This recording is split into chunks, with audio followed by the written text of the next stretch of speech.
Assalamualaikum warahmatullahi wabarakatuh, sahabat-sahabat. Jumpa dengan Ansor Podcast edisi Bro, Banser Rebuhan Online. Kali ini hostnya ganti, ini host magang dulu. Kita mau ngulik-ngulik kisah kebanseran di malam ini. Dan sebelumnya makasih banget sama IndiHome. Bantalnya enak banget ini. Aduh, enak banget bantalnya. Jadi nge-host sambil ngantuk. Nah, untuk malam ini, Bro, ada tamu yang sangat istimewa. Kalau saya bilang ini comeback, epic comeback ini. Bersama Gus Romzi. Dreng. Oke Bang, apa kabar? Selamat datang kembali Gus Romzi. Ada kembalinya ya? Ada. Jadi untuk sahabat-sahabat, saya mau ceritakan sedikit tentang Gus Romzi ini. Jadi dulu sekitar tahun 2017-18 ya. 2017-18 itu kita baru membuat sebuah divisi baru di Ansor, divisi cyber. Divisi cyber. Terus salah satunya foundernya itu Gus Romzi. Yang tiba-tiba setelah jadi kita perang ngilang. Itu lumayan ya.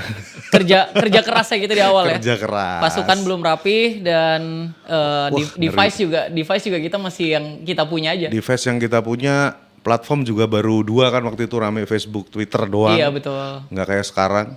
Terus tiba-tiba Gus Romzi hilang. Coba cerita dikit hilangnya itu kemana?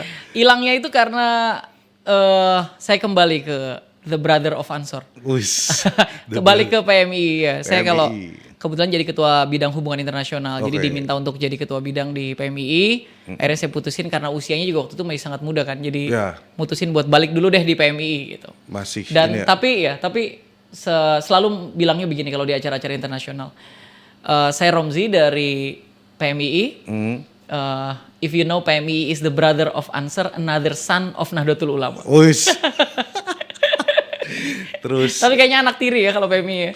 Karena bukan Banom. Enggak, PMI bukan anak tiri. PMI itu salah satu anak. Salah satu ya. Dari istri berbeda mungkin. Dari istri berbeda. Nah, yang seru ini dulu Gus Romzi ini pernah meramaikan Kirab Satu Negeri juga kan? Betul, saya ikut ke Miangas ya waktu itu. Iya, yang turun terus penyerahan Pataka, habis itu langsung cabut lagi. Jadi ikut Miangas di Pulau Terluar sih ya. Miangas Pulau Terluar waktu itu bareng sama Sekjen. Itu tuh punya pengalaman kita charter pesawat hanya untuk kirap ya? 10 menit upacara, habis itu langsung naik ke pesawat lagi.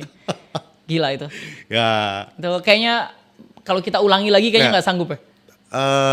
Mungkin bukan nggak sanggup ya. Sanggup sih sanggup, cuman challenge-nya harus lebih. Challenge-nya iya ya. Kan? Benar. Kalau ini kita nggak mungkin cuma sekedar mengulang kan, pasti harus ada. Iya. Harus ada additional program dan. Bener, sustain betul ini. Nah, ini gini Gus. Sebenarnya kita sengaja nih ngundang Gus Romzi ini karena ada satu hal yang membuat kita di tim podcast ini tertarik banget itu ketika PKN Gus Romzi ini PKN 8 ya. PKN 8. Fresh graduate ini udah advance-nya Ansor nih. Advance-nya Ansor dan kita tarik kembali ke Ansor. Nah, paparannya ini menarik banget. Karena gini ceritanya, waktu itu saya dikontak sama Kasatsus Bagana. Mas Habib. Dan Habib ya. Dan Habib itu kita sering ngobrol ngomongin tentang kebencanaan terutama di Semeru. Oke. Di Lumajang itu karena luar biasa ya Bagana ini perlu kita kasih note yang cukup tebal bahwa Bagana ini Banser Tangga Bencana ini bukan cuman urusan evakuasi, kemudian urusan mitigasi, tetapi juga pasca bencana. Iya, pasca bencananya top banget. Pasca bencananya luar biasa kalau kita bilang karena mereka membangun 300 rumah. Iya. Dan maintenance-nya Ansor Banser terlibat di situ. Iya. Betul. Jadi kita yang nyiapin batu bata, kita nyiapin rumah buat mereka, bahkan sampai kita nyiapin tanaman. Iya betul. Tanaman. Nah, penting nih buat teman-teman Ansor tahu ya. Iya. Sampai ke batakonya kita yang nyediain semua. Jadi bukan cuma nolongin orang bencana, tetapi juga ikut mikirin ini setelah bencana nih orang-orang bagaimana ini. Betul. Nah kemudian dan Habib ini cerita itu ada peserta PKN yang paparannya keren banget. Akhirnya aku jadi asesornya. Wih, siapa? Ya. Aku nebak waktu itu karena Hamzah cerita kan, wah Romsi paparannya. Akhirnya kita putusin, wah biar cerita di podcast aja nih seru kayaknya. Nah, waktu itu kan Gus Romsi cerita tentang climate change. Iya, betul. Terus ada Itu sebagai proyek sosial ya. proyek sosial. Mungkin buat teman-teman yang belum tahu kalau ikut PKL dan PKN Ansor itu emang harus ada proyek sosial, social project yang terukur dan bisa dilakukan kalau untuk kepentingan dapat sertifikat itu di 2 bulan pertama. Oke. Tapi diharapkan sih programnya sustain dan ini menurut saya inovasi keren banget sih di Ansor. Nah, jadi boleh deh cerita social itu project gimana itu. tuh yang disampaikan kemarin itu. Karena gini ya sahabat, sekarang kita ini pasti cuman ngeluh ya, aduh kok tadi pagi berangkat kerja panas, tiba-tiba sekarang hujan deras banget. Iya betul. Nah ini boleh deh cerita. Iya, jadi waktu di pendaftaran di PKN Ansor itu kan saya udah denger lama ya kalau harus ada project sosial. Waktu itu saya mikirin apa ya kira-kira something yang Ansor belum melakukan itu. Oke. Gitu. Kayaknya hampir semua isu sosial Ansor sudah terlibat. Isu keagamaan tentu saja itu wilayah kita lah, itu beyond expertnya kita, itu di atasnya ahli lah kalau Ansor. Terus kalau kaitannya sama isu-isu kepemudaan dari mulai leadership, kemudian decision making, problem solving, itu kayaknya pelatihan-pelatihannya juga udah banyak banget. Saya sempat mikir tuh, tadinya mau ambil isu mental health, isu kesehatan mental, terus biar bisa healing ya setelah itu ya. Terus akhirnya saya dapat inspirasi dari statementnya Ketua Umum PBNU kan, ngomongin soal mandat peradaban gitu. Jadi keterlibatan Nahdlatul Ulama termasuk di dalamnya banom-banomnya dong. Ansor juga dalamnya harus juga terlibat dalam isu-isu peradaban dan waktu itu buka-buka, dapat nih topik-topik di Sustainable Development Goals, kan ada 17 topik kan. Terus pas lihat topik climate change ini ternyata banyak banget.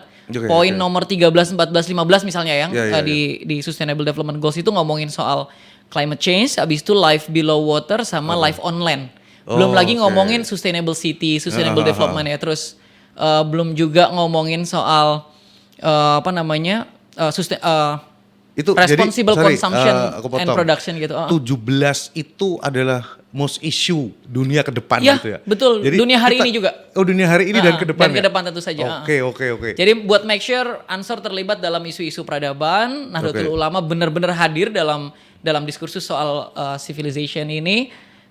Kita anak-anak muda harus benar-benar hafal dengan isu-isu soal Sustainable Development Goals gitu. Iya. Nah setelah ngelihat ke situ, kayaknya cocok nih kalau ngomongin soal climate change.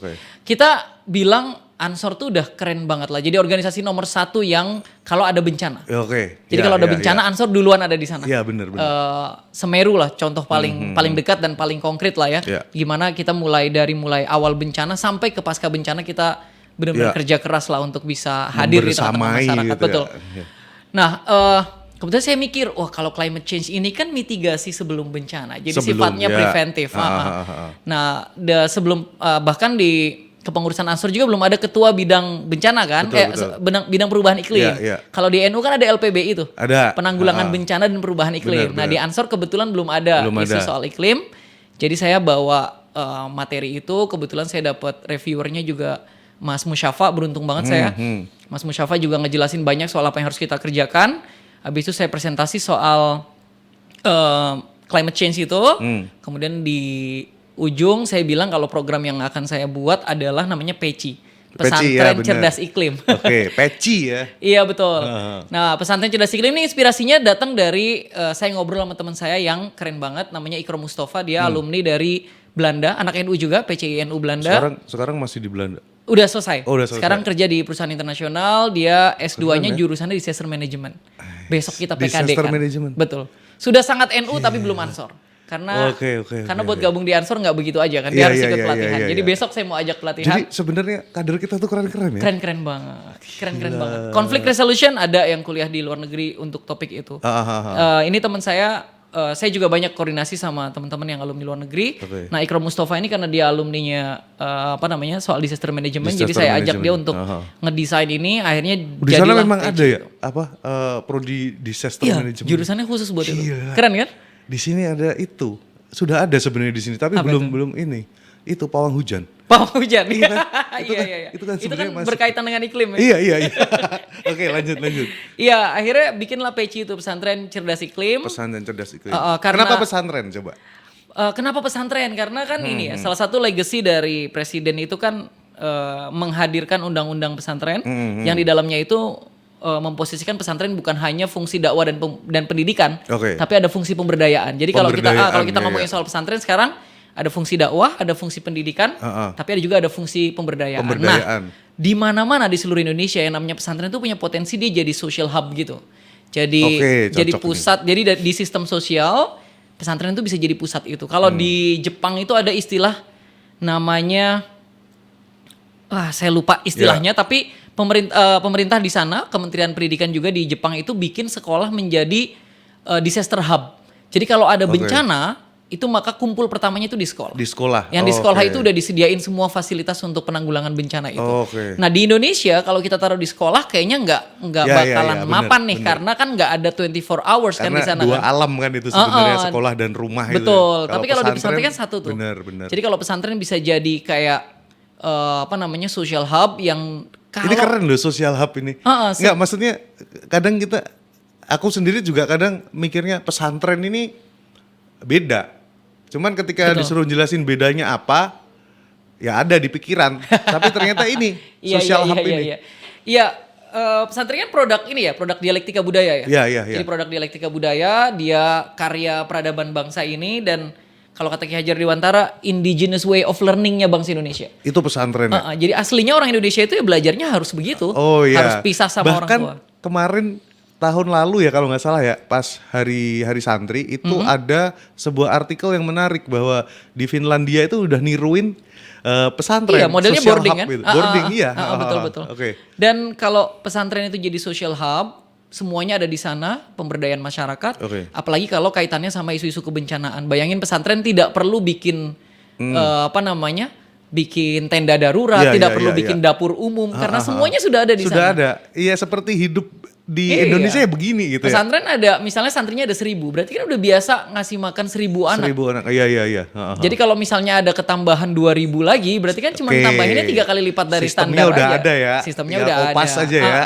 Panci-pancinya udah siap gitu. Pancinya, Itu jadi pesantren cerdas iklim ini pertama menghadirkan pesantren sebagai tempat edukasi soal climate change pertama. Jadi ini pilot projectnya bakal pesantren juga? Bakal pesantren, tentu saja. Mantap. Terus habis itu pesantren ini bakal dijadiin tadi disaster management itu kalau misalnya titik poin pertamanya dari mana, starting point untuk menyelesaikan isu kebencanaan, jawabannya itu nanti di pesantren gitu.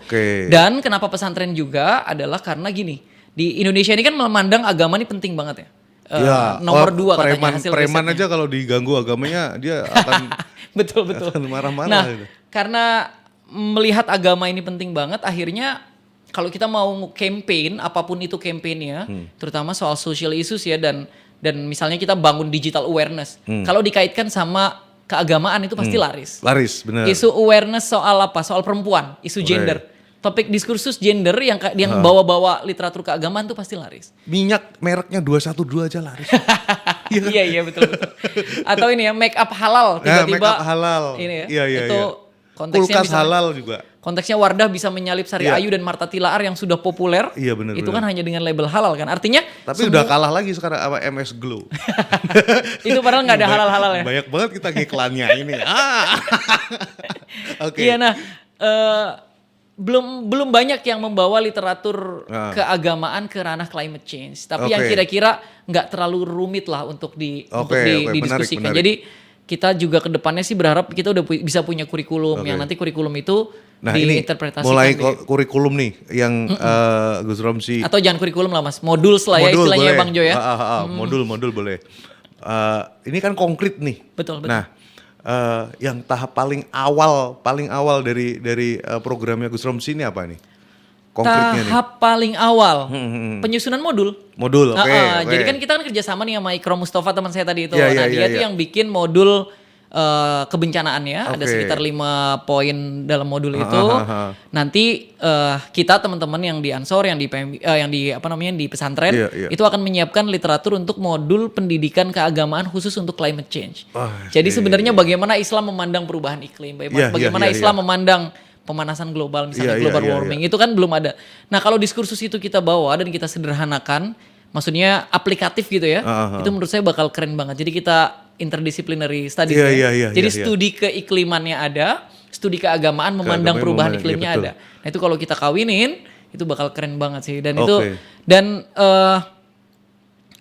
NU kan udah punya tuh produk-produk kayak produk Basul Masail misalnya, fikih energi terbarukan. Nah itu kan udah ada tuh, itu kan ngomongin soal tambang. Bahkan dan pesantren ada yang udah pakai solar panel. solar kan? panel udah Oke, banyak ya. Nah fikih energi terbarukan tuh udah banyak bang. Iya. Produk Basul Masail udah ada. Yang fikih disabilitas sudah ada. Oke. Nah kita sekarang bakal munculin produk yaitu fikih soal perubahan iklim. Soal Jadi perubahan bagaimana iklim, bagaimana Islam memandang perubahan iklim, bagaimana pesantren tadi sebagai social hub tadi bisa hadir dan memberdayakan masyarakat. Jadi mengedukasi masyarakat, tapi juga pada saat yang sama menjadi menjadi pusatnya gitu. Dari Keren banget. keren banget ya harusnya ya. Enggak, aku ngelihat Gus Romsi ceritanya aku udah gila, keren banget ini. Dan makanya tadi saya sempat bilang juga sama Dan Habib ya. Saya bilang Dan kalau bisa nanti di Klatsus itu nggak cuman ngebahas soal pasca bencana gitu, tapi juga sebelum bencana. Sebelum bencana ini kan harus, karena ya namanya bencana alam itu kan memang boleh dibilang 99% tuh faktor alam. Iya. Tetapi tetap ada penyertanya yang sebenarnya ini manusia nih. Misalnya betul. Kalau sudah ada tanda-tanda ini nggak usah harus nungguin terjadi dulu. Tetapi kayak di Jepang itu loh, ada sirin yang udah bunyi. Orangnya alarmnya udah ada dulu ya. Kalau di sini ada alarm gitu kan, masih belum ada yang lari kok. Belum ada yang lari ya. Dan ketika sudah lari kita terlambat. Betul. Karena kejadian selalu seperti itu, terutama gunung berapi ya. Karena kampungku itu kan kampung gunung berapi itu, Merapi kan. Itu sama. Jadi ada sebuah bencana yang cukup ngeri waktu itu, kalau dibilang ya, saya masih kecil itu, bencana Merapi tahun 94 atau 93 lupa deh. Oke. Itu bener-bener itu. Jadi tiba-tiba gelap kayak malam pada jam 12 siang. Terus tiba-tiba burung-burung, mayat-mayat burung pada jatuh. Terus habis itu orang kebingungan kan, terus ayo segera menjauh dari lingkar dalamnya Gunung Merapi. Artinya kalau misalnya dia penduduk di sebelah selatan harus lari lebih ke selatan. Betul. Yang di barat harus lari lebih ke barat. Nah ini masih bingung, mereka saling tunggu, belum ada yang lari. Tetapi ketika si awan panas itu turun, semua sudah terlambat karena kecepatan awan panas 600 km per jam. 600 km ya. Iya, ya kita udah. Nah ini mungkin yang bisa. Iya betul. Kalau misalnya di setiap pesantren kan dia kan punya karakteristiknya masing-masing ya. Iya, dan juga lokasinya unik kan. Pesantren kan potensi bencananya beda-beda juga. Iya, dan gini, pesantren itu tidak dibangun di wilayah strategis. Ini yang menarik dari pondok pesantren. Iya. Karena kan dia produk tadi ya dialektika kebudayaan. Jadi ya lahirnya akan beriringan dengan lahirnya sosial kemasyarakatan yang di sekitarnya. Jadi nggak kayak misalnya sekolah internasional yang ditaruh di tempat-tempat yang strategis kan. Pesantren itu kan bisa jadi ada karena di tepi laut. padepokan ya kan. Betul. Nyepi gitu.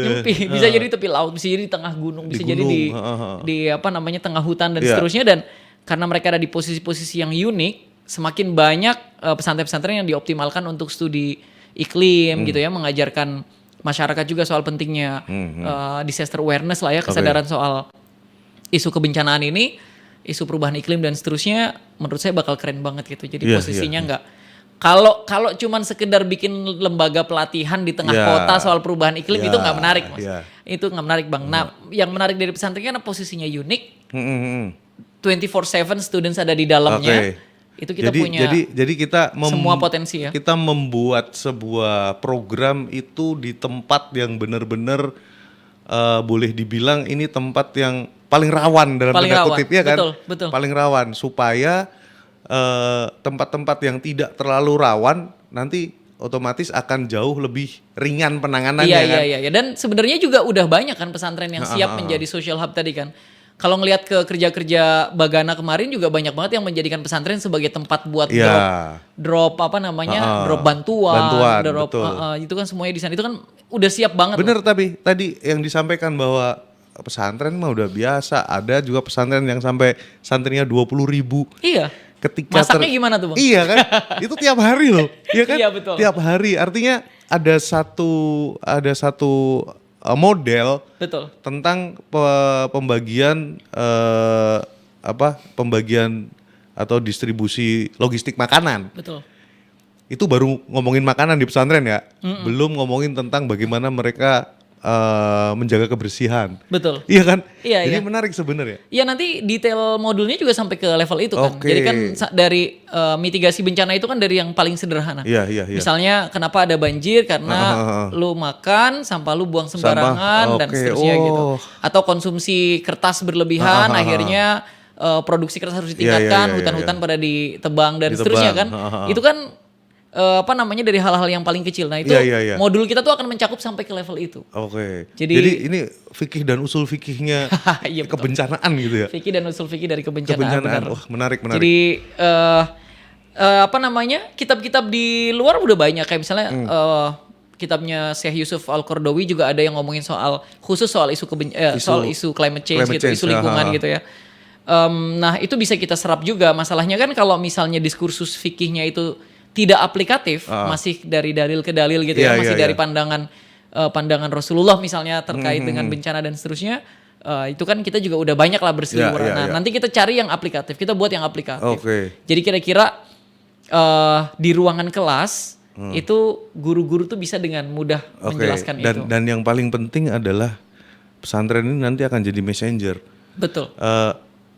Kalau santri bisa memahami ini dengan teori getok tular, awam juga pasti akan tahu. Betul. Iya kan? Betul.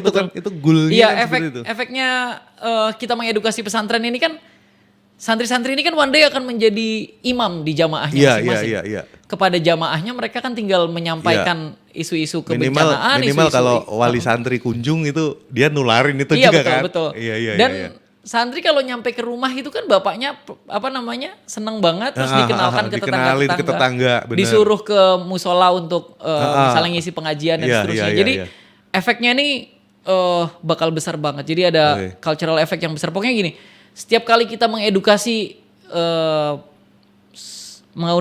santri di pesantren itu sebenarnya sedang mengedukasi bangsa gitu. Bener. Karena itu group of leaders kan, Bang. Pemimpin keagamaan. Jadi kalau kita masuk ke sekolah konvensional, itu bisa jadi kita hanya bertemu dengan 3 pemimpin dan sisanya adalah pengikut. Ya. Tapi kalau kita masuk ke pesantren, ini group of leaders. Calon pemimpin semua. Iya. At least pemimpin keagamaan di wilayahnya masing-masing. Gak mungkin dong. Mereka tidak misalnya dapat kesempatan untuk mengisi acara pengajian dan seterusnya. Pasti mereka dapat kesempatan itu. Nah kalau kita bisa infiltrasi gitu ya ke pesantren, di kepalanya dibangun konstruk soal global warming itu nyata gitu, perubahan iklim itu nyata. Ke depan kerja peradaban ini bakal jadi jauh lebih mudah gitu. Iya, getok tular ya. Getok tular. Nah, betul. Terus untuk yang tadi disampaikan di PKN 8 tadi kan itu cukup ini ya. Wow gitu. Maksudnya itu menjadi sebuah perbincangan di sekolah, kemudian di beberapa komandan-komandan satuan khusus bahwa wah ini ada sesuatu yang bisa kita elaborasi untuk seperti tadi Gus Ramzi sampaikan mungkin untuk di Klatsusnya akan menjadi modul-modul yang bisa disampaikan. Nah, dengan ini pandangan Gus Romsi aja nih, dengan adanya satuan khusus Bagana yang sekarang ini eksis. Itu program yang tadi disampaikan Gus Romsi itu udah nemu titiknya belum nih? Wah, ini ada nih Bagana ternyata nih. Iya. Bisa nih gitu. Bisa di Bagana, makanya yang saya sampaikan ke Dan Habib itu di Klatsus Bagana itu juga harus ada materi soal mitigasi bencana. Oke. Itu kan pasti ada, tapi udah mungkin ngobrol. Sekarang Bagana ada apa sih Dan gitu? Iya, udah nanya. Nah, kebanyakan itu kan masih skill pasca bencana kan. Itu kan lebih banyak skill lah daripada pengetahuannya. Pasca bencananya aja assessment kan. Iya, betul. Nah, kalau sebelum bencana itu kan mitigasi itu kan benar-benar pengetahuan. Pengetahuan soal tata surya Allah, soal bagaimana kalau ada gempa cari meja untuk jongkok di bawahnya gitu kan. Di Bagana itu kalau misalnya pada saat di Klatsus Bagana itu juga dikasih pengetahuan soal bagaimana menjadi dalam tanda kutip mentor untuk mitigasi bencana, teman-teman yang udah punya badge, udah punya ini ya apa namanya? brevetnya Bagana itu, mereka juga bisa kita jadikan sebagai mentor-mentor untuk di Oke. pesantren-pesantren. Iya, Jadi kan kita lagi piloting dulu nih. Piloting kita mau adain di 3 pesantren dulu. Oh udah ada ininya, udah ada apa? Rencananya Iya, udah 3 ada. pesantren ini. Jadi kita bakal piloting di 3 pesantren. Setelah piloting di 3 pesantren, udah ketemu bentuknya, kita bakal serahin ke Dan Habib, minta Dan Oke. Habib untuk bikin satu diklatsus khusus. Yang kelas sudah khusus. Oh iya, Iya kan? di bahasa Inggrisin aja, spesial diklatsus. Iya, spesial di kelas. Atau diklatsus istimewa Di kelas gitu. istimewa, iya. Atau alumni-alumni di Klatsus dikumpulkan kembali, Dikumpulin, kemudian dikasih pengetahuan lebih soal climate Oke. change. Nanti Ini baru intermediate-nya nih gitu. dan modulnya kan udah ada. Iya. Kalau modulnya udah kebentuk, tinggal satu dari Rijalul Ansor Oh iya akan benar. kita kawinkan dengan satu dari Diklatsus. Iya. Kemudian mereka berdua akan menjadi mentor di satu pesantren. Oke. Kalau kita punya misalnya 1.000 saja alumni Diklatsus Bagana yang sudah concern di isu climate change, Iya. maka kita punya 1.000 pondok pesantren binaan Ansor Binaan. untuk social hub atau oke. disaster hub tadi. Kalau misalnya ada manajemen bencana, pesantren itu yang bakal Oke. kita jadiin pusatnya gitu. Itu kan tadi Gus Romsi sampaikan ada 3 pesantren nih yang akan segera kita garap ya. Iya, Kita betul. akan segera kerjakan terkait program ini. Nah, 3 pesantren ini apakah seperti tadi yang disampaikan ini kita pilih yang satu di tengah kota, satu tengah hutan, Iya, satu memang dibikin seperti itu atau Iya, betul. gimana? Iya. Iya, di pesisir tentu saja satu. Oke, Ya, karena pesisir ya. banyak banget kan pesantren. Pesisir Cirebon. Terutama pesisir Pantura ya. Iya. Cirebon juga termasuk di Iya, antaranya. Kalau kita ngeliat pesantren-pesantren besar kan banyak banget yang di pesisir utara. Kalau di Jawa semua di pesisir deh pesantren rata-rata kebanyakan kan, iya kan? betul.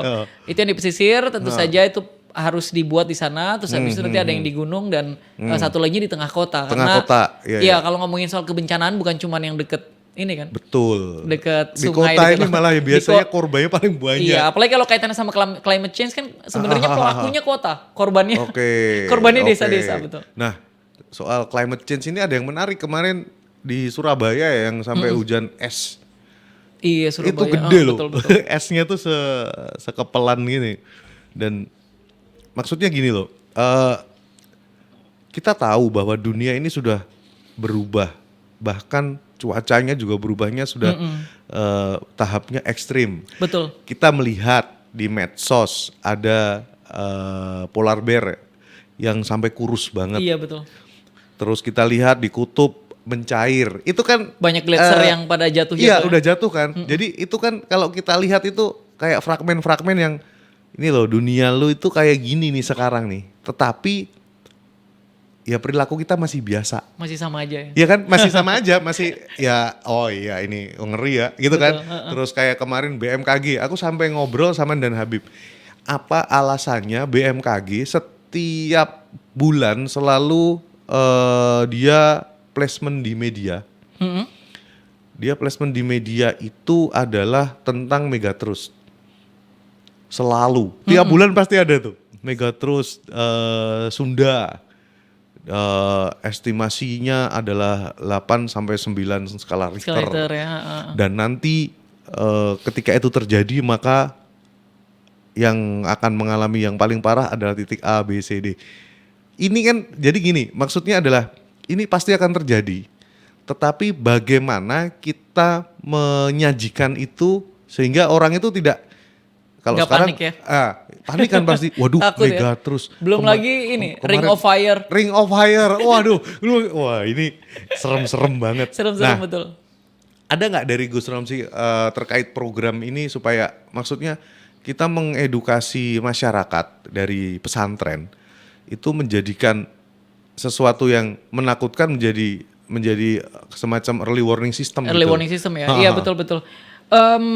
Modulnya juga ada di modulnya soal itu kan. Oke. Soal adaptasi terhadap bencana itu ada. Jadi ada satu modul kalau yang saya lihat yang disusun sama teman-teman di generasi cerdas iklim ini ada satu modul yang khusus Ada ngebahas generasi. cerdas iklim. Wih, itu apa lagi tuh? Itu punya Mas Ikrom. Oh, oke. Jadi Ikrom itu punya generasi cerdas iklim. Saya ini saya CEO pesantren development kan. Oke. Jadi kita kawinin ini jadi Jadi ini memang level concernnya udah tinggi udah sebenarnya. tinggi, udah Oke, tinggi. oke, oke. Dan Baru tahu aku ada generasi cerdas iklim. iya dan ini di apa namanya di Kementerian Lingkungan Hidup juga ada sebenarnya konsorsium pegiat literasi iklim di seluruh Oke. Indonesia. Nah, Ansor itu juga harus terlibat ke sana. Jadi hadir di sana. PBNU kan ada kerjasama juga kan Betul, dengan PBNU Kementerian ada, Lingkungan Hidup ya.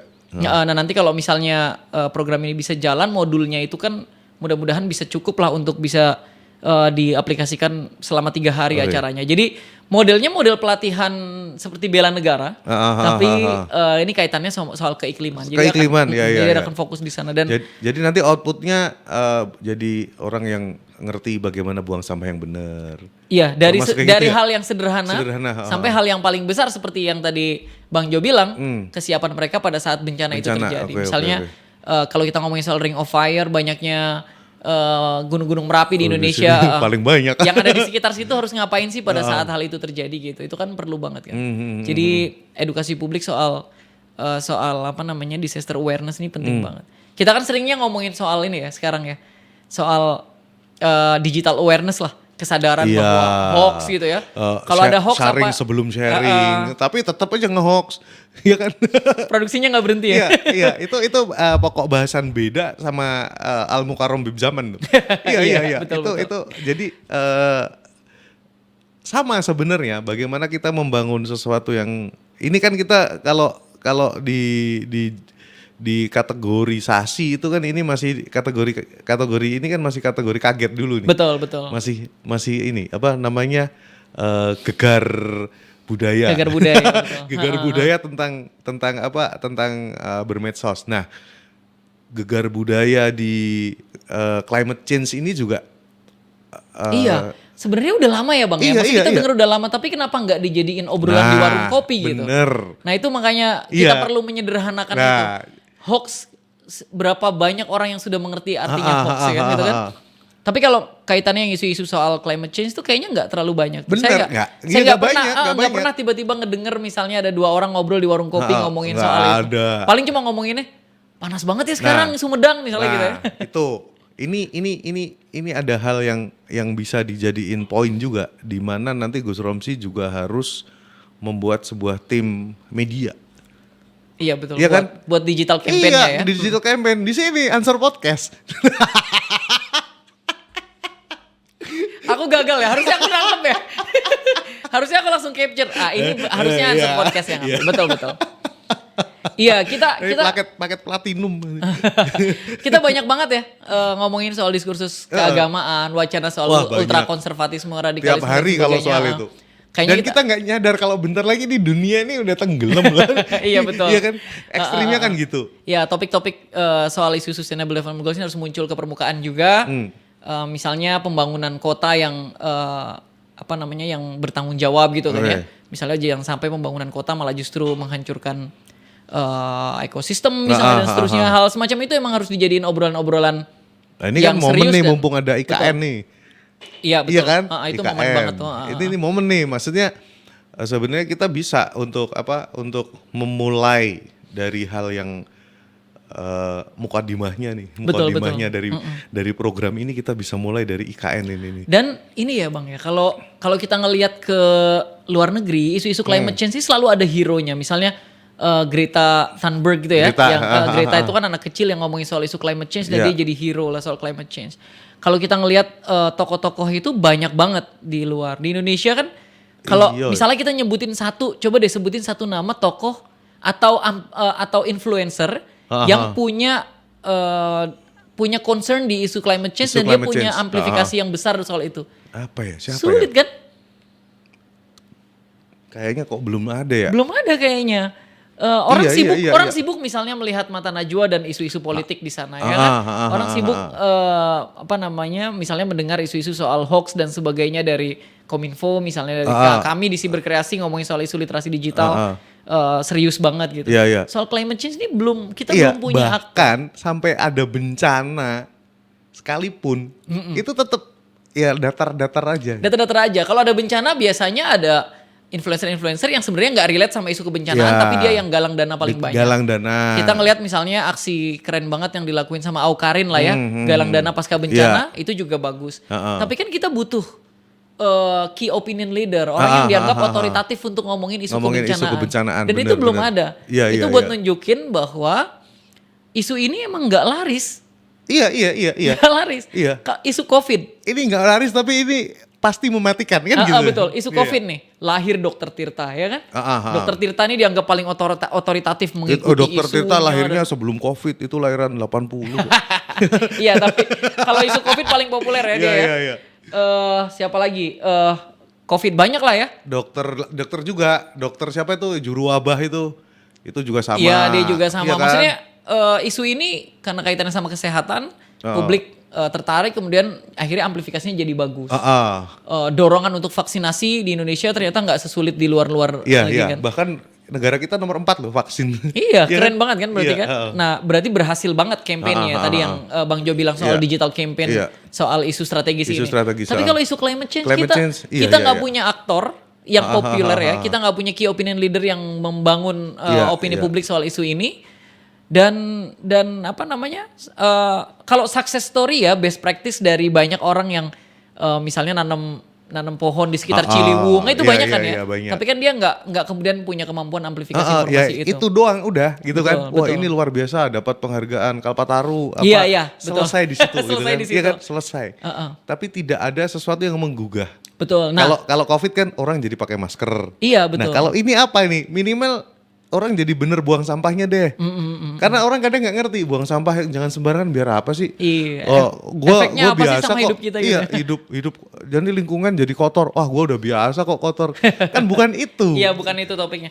Nah, ke depan sih kita nggak berharap sih ya. Maksudnya nggak berharap banyak lah sama influencer atau orang yang bisa amplifikasi informasi ini. Yang kita harapkan adalah organisasi-organisasi besar yang established. Iya. Itu juga yang concern benar-benar sama eksis itu. juga.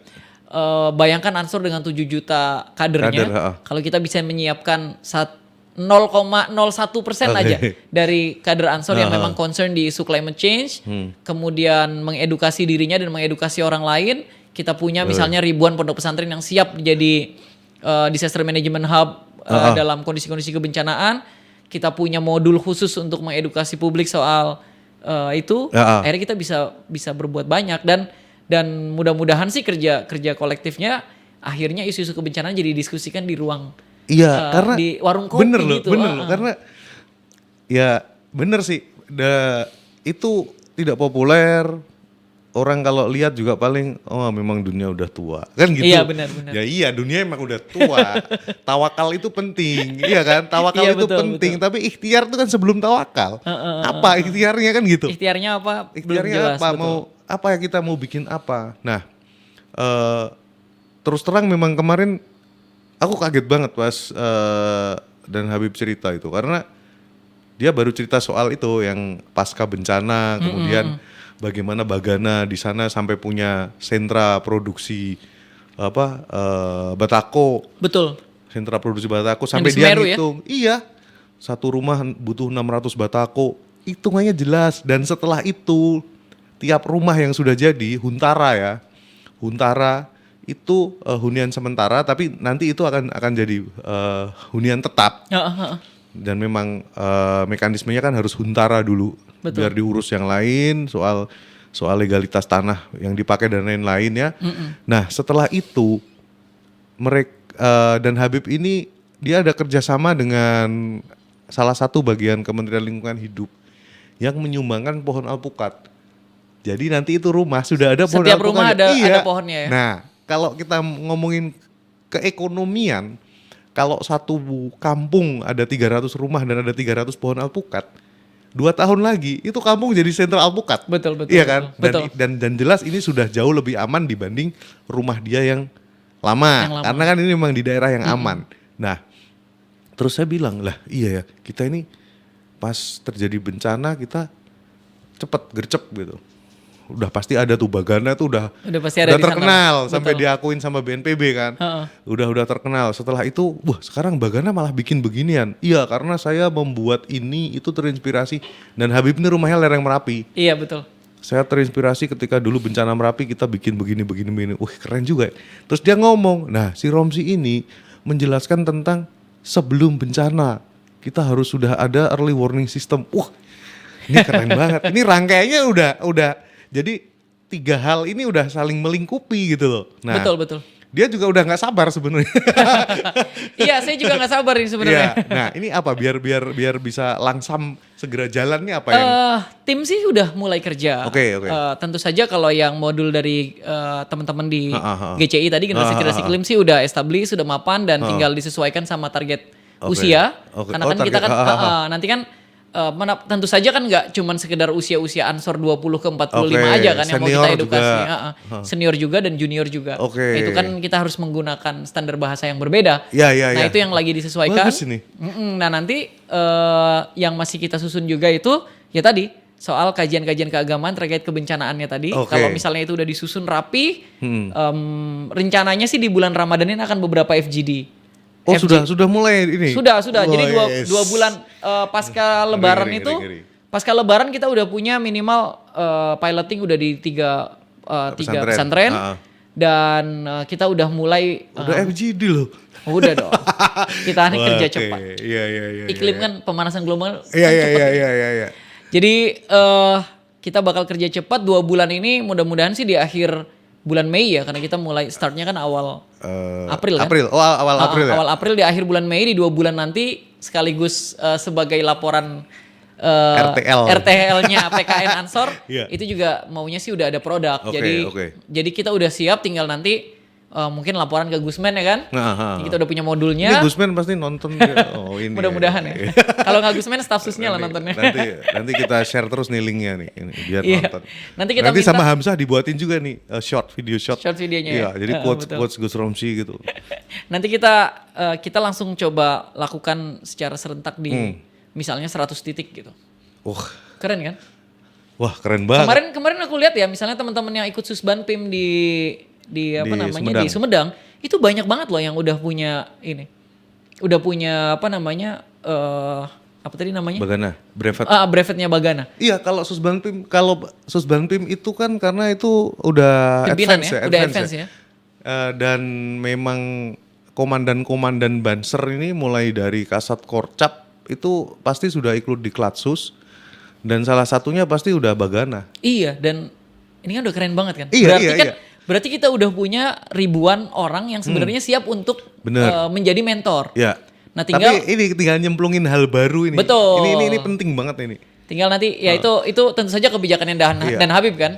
Ini apakah nanti di Diklatsus berikutnya akan dimasukkan modul yang sedang kita susun atau teman-teman yang sudah ikut Diklatsus bikin TOT aja, training of trainer TOT, khusus untuk ini ya, untuk orang yang sudah lulus di Diklatsus Bagana agar bisa menjadi mentor topik-topik isu climate change gitu. Gila, keren ya? Asli. Aku dengerin ini, Hamzah kemarin bilang, oh keren banget. Coba kita panggil di podcast. Memang keren. Memang ini comebacknya Gus Romsi ini luar biasa gitu. Padahal biasanya aku ngomongin isu digital ya. Iya, aku juga sekarang udah mulai banyak ke isu-isu yang ini kearifan lokal. Kearifan lokal ya. Iya, kearifan lokal. Itu keren juga tuh. Sebenarnya kearifan lokal Indonesia kan banyak yang relate sama isu iklim ya. Hubungan antara kebudayaan Indonesia dan alam itu kan akrab banget tuh, erat banget kaitannya.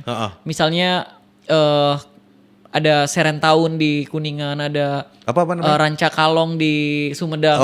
Banyak kelompok-kelompok kebudayaan yang masih merayakan hubungan dengan alam itu loh. Bener. Kayak misalnya waktu panen, pasca panen, itu kan mereka ada upacara-upacara adat khusus untuk menunjukkan kecintaannya kepada, berterima kasih kepada bumi lah. Selain upacara juga mereka melakukan sesuatu kan. Iya betul. Iya kan? Ada sesuatu yang dilakukan selain sekedar ini hanya sekedar upacara tapi enggak ada di situ. Ada koneksi ya antara mereka dan alam kan. Kalau wisdom kita emang udah ke arah sana. Tinggal kita hidupkan lagi kan. Kan udah hilang kan tergerus konten-konten sosial media yang. Nah, ini kan sebenarnya kalau kita bilang dua mata pisau ya. Maksudnya kalau kita ngomong ini sudah berat ini generasi sekarang ini. Itu boleh untuk yang memang udah nyerah. Iya. Tetapi ketika Gus Romsi tadi sampaikan, kalau aku ngelihatnya ini peluang yang gede banget. Ini peluang yang gede banget. Jangankan tadi harapannya jadi obrolan di warung kopi. Kalau aku mikirnya adalah ketika ini sudah jadi bahkan sudah FGD dan sudah mulai jalan, bentar lagi kita akan melihat tausiah kiai-kiai sepuh kita yang ngomongin tentang itu. Betul. Iya kan? Betul. Yang ngomongin tentang itu. Keren banget kan? Wah, keren. Nanti juga penyusunan modul itu juga nggak boleh lepas dari apa namanya kiai-kiai. Jadi Ya. memang kita harus menghadirkan kiai-kiai sebagai dewan Benar. pakar yang Itu KOL kita yang sebenarnya kan. KOL, the Iya real kan? KOL. Kita nih The sebenarnya KOL. cuman toa aja yang Ya, mengamplifikasi toa yang ya. 100 100 desibel. desibel. Iya tugas Oke. kita sebenarnya itu ya. Oke. Jadi nanti kiai-kiai kita minta jadi dewan pakar, tentu saja modul yang kita bikin kan harus juga mendapatkan restu dan izin dari kiai-kiai Ya. itu kan. Sehingga nanti Bang, ini kan kaitannya sama perubahan iklim, tapi bentuknya modul. Tapi kalau kita kasih ke orang itu harus pakai ijazah, Bang. Uish. Iya. Ngeri nggak, Bang? Ngeri. Ijazah kitab perubahan iklim Iya. Ansor. Sanat climate change gitu Sanat ya. climate change. Oke. Wah, ini sahabat-sahabat ini keren banget yang dibahas. Mudah-mudahan sih sahabat-sahabat nyimak dari awal. Iya. Ada sesuatu yang pasti terjadi. Pasti terjadi karena indikatornya sekarang ini udah mulai dan kita merasakan juga, tinggal bagaimana kita menyadari bahwa kita harus melakukan sesuatu. Nah, Betul. ini tadi disampaikan Gus Romsi dengan luar biasa, oleh-oleh dari PKN nih. Oleh PKN. Oleh PKN yang luar biasa, dan nanti kita panggil lagi ya. Siap. Kita pengen tahu progresnya nih. Progresnya. FGD, kayak Pasca FGD nanti ya. Ya, nanti kesini lagi ya. Jangan Siap. lupa di rumah lama ya. Oke, terus makasih juga bantalnya ini IndiHome, enak banget. Kayak sinyalnya juga enak banget. Terus Ini iklannya iklannya dibenerin. dibenerin. Oke, makasih Gus Ramzi. Sama-sama. Terima kasih Kita Bang Jo udah akhiri diundang. bro ini Banser Rebuan Online nih, on cam ini, biar sahabat-sahabat juga, wah ini bentar lagi akan ada sesuatu nih, Yoi. gitu. Dan ini juga buat ini ya, pengingat buat teman-teman semuanya, climate change ini hanya satu isu dari banyak banget isu peradaban, isu Sustainable Oke. Development Goals. 17 ya? Iya, dan topiknya beragam. Teman-teman kalau mau hadir bergabung di Ansor, yang sudah jadi Ansor juga, kalau mau menghadirkan hal-hal yang baru, coba ambil waktu buat refleksi soal isu-isu yang sebenarnya relate banget sama kehidupan kita, tapi jarang diminati oleh banyak kader-kader NU gitu. PKN 8. Ngeri. Oke, terima kasih Gus Thank Ramzi you, Bang dan Jo. sahabat-sahabat Banser dimanapun, kita tutup bro malam ini. Assalamualaikum warahmatullahi wabarakatuh. Waalaikumsalam warahmatullahi wabarakatuh.